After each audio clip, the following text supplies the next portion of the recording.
In the following, I am exploring why a word picture resonates so strongly with me.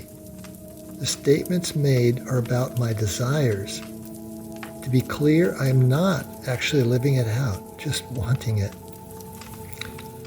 In the beautiful song, First Love by Kari Jobe, she sings, I am returning to the secret place, just an altar and a flame.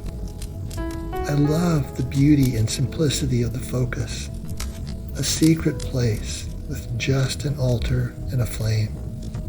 There is nothing else and no one else there to distract me from him, allowing me to focus on just the altar and the flame, all that is needed to come really close to where my heart is satisfied and filled with his presence. I want to know him, to really know him experientially. I want to be like Mary, pouring out extravagantly expensive ointment on Jesus' feet, completely focused on devotion to him, on laying down everything that would hinder or distract me from coming really close to him. His feet were the only part of him that got dirty regularly due to contact with the dusty ground.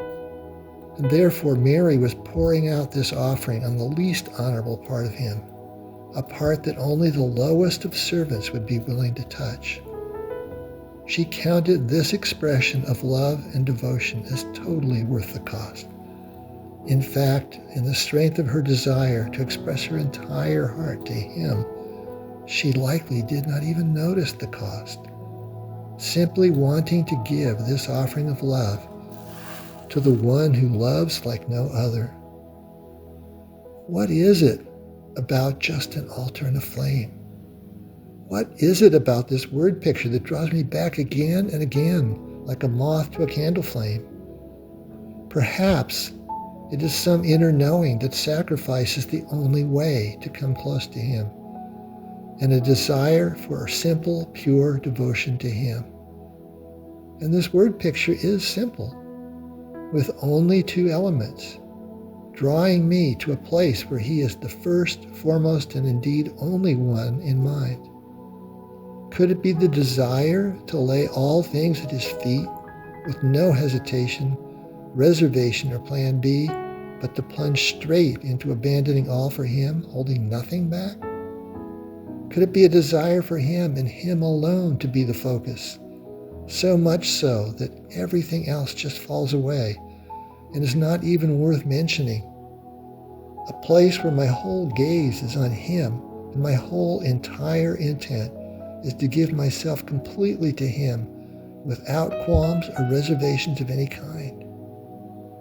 To surrender to him like this requires total trust and absolute confidence, where I choose not to protect myself from him in any way, and can therefore completely let down my guard and receive him into the deepest, most tender places in my heart. The flame on the altar is pure, matching a strong desire for devotion to only him. Anything that is not that way can be offered up in the flame on the altar that will either purify or consume it, so that nothing else can get a grip on our hearts, leaving us once again completely devoted to him and him alone. The flame itself is the fire of a holy God who will allow no other gods before him, utterly consuming anything that would be so rash as to come before him in impurity. Any attachment to anything or anyone other than him must go, leaving us wholly and completely and without exception attached only to him. He is jealous for us, not like human jealousy, which is based on fear of loss, but a jealousy that wants us to experience the pure, consuming, holy truth of him, untainted by anything false.